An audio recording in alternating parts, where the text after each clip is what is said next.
જુનાગઢ એટલે નરસિંહ મહેતાની નગરી, પણ અત્યારે આ નગરી રસ્તાઓના વિવાદથી ગાજી રહી છે અને મહાનગરપાલિકાના શાસકો અને વહીવટી તંત્રના અણધડ આયોજનનો ભોગ જુનાગઢની જનતા બની રહી છે. તો એક તરફ મહિનાઓથી ધૂળ ફાકતી પ્રજા આંદોલન કરવા મજબૂર બની છે, તો બીજી તરફ સત્તાના જોરે ભાજપ કાર્યાલય પાસે સારા રસ્તાને પણ નવો નકોર બનાવવાની ઉતાવળ થઈ રહી છે. શું જુનાગઢ મનપા માટે પ્રજાના કરતા પક્ષનું કાર્યાલય વધુ મહત્વનું છે? જુઓ અમારો આ ખાસ રિપોર્ટ. નમસ્કાર દર્શક મિત્રો, બેસ 9 ટીવી ન્યૂઝમાં આપની સાથે હું છું નેહા પટેલ. જુનાગઢના જોશીપરાથી સાંતેશ્વર તરફ જતો આ રસ્તો જુઓ, અને 1 મહિના પહેલા રસ્તો બનાવવાની જાહેરાત થઈ હતી અને ખોદકામ શરૂ થયું છે, પણ પછી તંત્ર જાણે ઊંઘી ગયું. મહિનાઓથી ખોદાયેલા રસ્તાના કારણે સ્થાનિકો, વેપારીઓ અને વાહન ચાલકો ત્રાહિમામ પોકારી ઉઠ્યા છે અને ધૂળની ડમરીઓ અને અકસ્માતના ભય વચ્ચે રહેતી જનતાની ધીરજ હવે ખૂટી છે. તો સાંતેશ્વર રોડ પર પથ્થરો મૂકી લોકોએ ચક્કાજામ કર્યો હતો અને જનતાના આક્રોશને જોઈને દોડતા થયેલા ભાજપના નગરસેવકો પાસે બચાવવા માટે માત્ર બહાના છે. ક્યારેક પાણીની લાઈન નડે છે, તો ક્યારેક ગેસ અને વીજળીનું બહાનું આગળ ધરાય છે. તો સવાલ એ છે કે જો આ બધી લાઈનોનું આયોજન ન હતું તો રસ્તો ખોદ્યો શું કામ? અને શું જનતાને હેરાન કરવી એ જ મનપાનું લક્ષ્ય છે? તેવા સવાલ સ્થાનિકો કરી રહ્યા છે. તો બીજી તરફ વિરોધ પક્ષના નેતાએ ગંભીર આક્ષેપ કર્યો છે અને તેમનું કહેવું છે કે શહેર ભાજપના ગિરનાર કમલમ કાર્યાલય પાસે રસ્તો સારો હોવા છતાં તેને તોડીને નવો બનાવવાનું કામ યુદ્ધના ધોરણે શરૂ કરી દેવાયું છે અને નેતાઓની ગાડીના ઝટકા ન લાગે તે માટે 5 જ દિવસમાં રોડનું કામ પૂરું કરવાની તૈયારી પણ છે. અને જ્યારે સામાન્ય પ્રજા માટે મહિનાઓની રાહ, ત્યારે જનતાનું કહેવું છે કે આ દ્રશ્યો સાક્ષી પૂરે છે કે જુનાગઢ મનપાના બેવડા ધોરણો ચાલી રહ્યા છે. એક તરફ જનતા ટેક્સ ભરે છે છતાં સુવિધા માટે રસ્તા પર ઉતરવું પડે છે, અને બીજી તરફ સત્તાના જોરે સરકારી નાણાંનો ધુમાડો માત્ર નેતાઓની સુવિધા માટે થઈ રહ્યો હોય તેવું ચિત્ર ઉપસી આવ્યું છે. તો જુનાગઢની જનતા હવે કહી રહી છે કે અમને સારું શાસન ક્યારે મળશે? જો નેતાઓના કાર્યાલય પાસે કામ પૂરજોશમાં ચાલી શકતું હોય તો જનતાના રસ્તા પર કેમ બ્રેક વાગે છે? હવે જોવાનું એ રહેશે કે આ આંદોલન પછી તંત્ર જાગે છે કે પછી ફરી કોઈ નવું બહાનું તૈયાર રાખવામાં આવશે. ત્યારે નજર કરી આવેલી પ્રતિક્રિયા પર.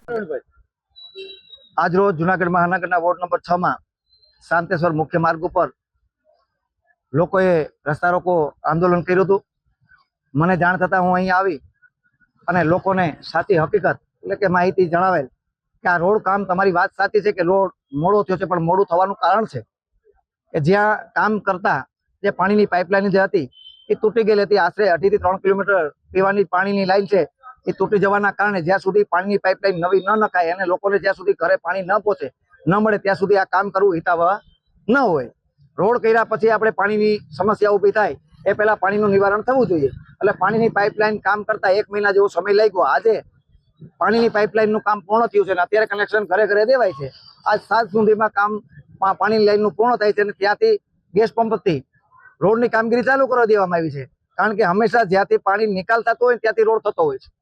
લોકોને એક સમજણ દેવાની છે કે ખરેખર રોડ અહીંથી નહીં, રોડ આમ ઊંધો રિવર્સમાંથી હાલતો હોય એટલે પાણી જ્યાં જતું હોય ને ત્યાંથી ધીરે ધીરે ઊંચું કરતો આવવાનું હોય. એવી રીતે કામગીરી ચાલુ હોય. અત્યારે કામગીરી ચાલુ છે. મારા પત્રકાર મિત્રોને પણ વિનંતી છે, મીડિયાના મિત્રોને, આપ પણ ત્યાં જઈને વિઝ્યુઅલ લેજો કે કામ ખરેખર ચાલુ છે. પાણીનું કામ ચાલુ છે, ગટરના કામ ચાલુ છે, મેટલનું કામ ચાલુ છે, સીસી રોડનું કામ ચાલુ છે. એટલે કામ ચાલુ છે, પણ લોકો આટલામાં જ રહેતા હોય, આટલામાં જોયું હોય અને વાં નથી જોયું. એટલે કારણ કે આ 3 કિલોમીટરનો વિસ્તાર છે, 3 કિલોમીટરમાં આપણે 100 મીટરમાં જ આપણે જોતા હોઈએ કે કામ નથી થયું. ખરેખર ત્યાં જઈને પણ ચકાસવું જોઈએ. એટલે કામ ચાલુ છે. ઘણી વખત આપણે એવું જોઈએ છીએ જુનાગઢ શહેરમાં લોકોની ધીરજ ખૂટી રહી છે, લોકોને ત્રાહિમામ પોકારી રહ્યા છે. શું કે હવે ક્યાંક ને ક્યાંક જયારે રોડ ખોદાતો હોય ત્યારે ક્યારેક ગટરનું કામ, ગેસનું કામ, પાણીનું કામ, આના કારણે ખોદાણ કર્યું હોય એટલે એ તૂટતું હોય એટલે 5-15 દિવસ લેટ થતું હોય, લોકોને હાલાકી પડતી હોય, સમસ્યાઓ થતી, હું સમજી શકું છું. હું પણ એક સામાન્ય માનવીમાંથી જ આવું છું એટલે મને ખબર છે. પરંતુ આ બધી સુવિધા આપવા માટે ક્યાંક ને ક્યાંક ગટરના કામ કર્યા પછી પાણીનું કામ વાળો આવે છે, પાણીના કામ થયા પછી ગેસનો કામ વાળો આવે છે. આવા 3 તબક્કામાં કામ કર્યા પછી સીસી રોડ વાળો આવતો હોય છે. એટલે સ્વાભાવિક છે કે થોડું કામ મોડું થતું હોય છે, લોકોને ધીરજ ખૂટતી હોય છે. પણ લોકોને પણ મારી વિનંતી છે કે આપણી સુખાકારી માટે જ, આપણી સુવિધા માટે જ ક્યાંક અગવડતા છે તો અમારી નમ્ર વિનંતી છે કે નાના મોટી અગવડતા ભોગવી અને થોડોક અમને સહકાર આપજો. આ આપણો વોર્ડ નંબર 6 છે, એ ક્યાંક ને ક્યાંક આવનારા દિવસોમાં નવીન એક હશે રોડ, સારા સરસ મજાના મટેલા રોડ છે. આપને એકાત્રે પૂરા ફોર્સથી પાણી મળશે, આપને બગીચા મળશે, આપને નવું અર્બન મળશે, આપને યોગા સેન્ટર મળશે. એટલે નવા બધા કામો કર્યા પછી જ્યાં સુધી આપણે થોડોક સમય રાહ જો. ગઈકાલે જે વિપક્ષ નેતાની જે વાત હતી, કમલમથી રોડ કાંકરી પાથરી દેવામાં આવી છે કમલમ સુધી, એના વિશે શું? મારે વિપક્ષના નેતાને ચેલેન્જ છે કે ખરેખર તમે બી સિવિલ કરેલા કોઈ પણ તમારો કોર્પોરેશનનો નહીં પણ તમારો કોઈ અંગત હોય ને એવા એન્જિનિયરને બે લઈ આવો કે ખરેખર રોડ ક્યાંથી થતો હોય છે.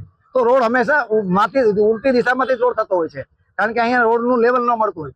બી સિવિલને લઈ અને વિપક્ષના નેતાને મારી ચેલેન્જ છે, ખોટી અફવા ખોટી વાત ન ફેલાવે, લોકોને ગેરસમજમાં ના નાખે, લોકોને સાચી હકીકત જણાવે કે ઊંધો જ રોડ થતો હોય છે. રોડનું જ્યાં પાણી કાઢવું હોય ત્યાં પ્રથમ રોડ ચાલુ થાય. કેટલા સમયમાં પૂરું? 1 મહિનામાં કામ પૂરું થઈ જાય. મારું નામ સોનલબેન રાહુલભાઈ સુરેજા છે. હું શાંતેશ્વરમાં રહું છું અને શાંતેશ્વરમાં આ બધું તકલીફ છે અને રોડ બનતું નથી. કેટલો ટાઈમ થયું? 2 મહિના ઉપર થઈ ગયા છે. આ રોડ ગંદકી વાળું થઈ ગયું. ગટરના ભૂંગરા અમે હાથે કર્યા, અમારા પૈસાથી ખર્ચીને કર્યા, છતાંય આ ગટરના ભૂંગરા કોઈ કરતા નથી અને જીસીબી વાળા આવીને તોડીને જાય છે. અમારે કરવાનું શું છે હવે? આમાં એક ભાઈ આજે પડ્યા હોત એનો પગે ભાંગી ગયો તો શું કરવાનું? આ તમે 15 દિવસમાં પૂરું કરી દો ગમે એમ કરીને રોડનું. આ 1.5 થી 2 મહિના ઉપર થઈ ગયા છે. થઈ ગયું આજે લોકો ભેગા થયા અને રોડ રસ્તા અમે પછી 15 દિવસની અંદર નહીં થાય તો અમે હાવ બંધ કરી દેશું. રોડ બધું એ બાજુથી બંધ કરી દેશું ને આ બાજુથી બંધ કરી દેશું, બધું બંધ કરી દેશું. લોકોને કેવી મુશ્કેલી પડે? બહુ જ મુશ્કેલી પડે છે. આમ તકલીફ કેટલી પડે છે તમે જોવો તો કરી. એક વખત તમે હાલો તો તમને ખબર પડે. આ કોર્પોરેટર ઘરમાં બેહે, કોઈ કામ ન કરે.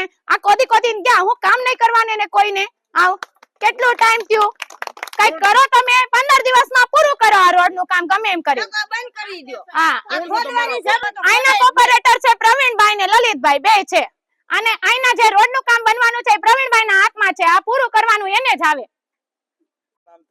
જગદીશભાઈ જયશંકરભાઈ સિલો. આ શાંતેશ્વર નગર રોડ અત્યારે બંધ કર્યો હતો, એની હિસાબે અત્યારે બધા રોડ નું આશ્વાસન દઈ ગયા છે. આ 1.5 મહિના છેલ્લા 1.5 મહિના ત્યાં ખોદેલો છે.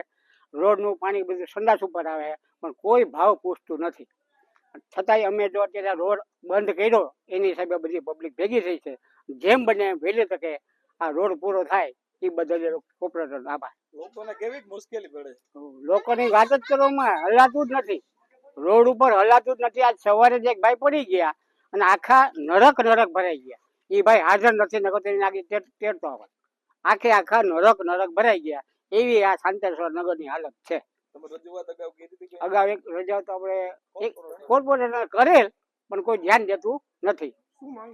એટલે અમારી આ રોડ જેમ બને એમ વહેલા પૂરો થાય એવી અમારી માંગણી. આવા જ વધુ અહેવાલ સાથે ફરી મળતા રહીશું. તમે અમારી YouTube ચેનલને સબસ્ક્રાઇબ કરવાનું અને અમને Facebook અને Instagram પર ફોલો કરવાનું ભૂલશો નહીં. બાકી અવનવી અપડેટ્સ મેળવવા માટે આપ જોતા રહો BS9 TV ન્યૂઝ. નમસ્કાર.